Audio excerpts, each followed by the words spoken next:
堅忍 Being stoic.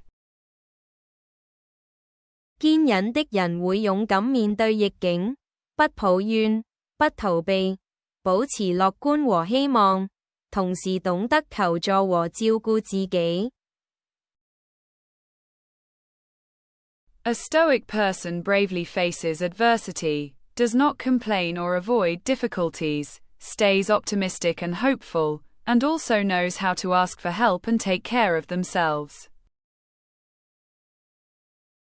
戰爭期間，人們堅忍地面對生活，堅持克服艱難，等待和平到來。During the war, people face life stoically, persevering through the hardships and waiting for peace to come.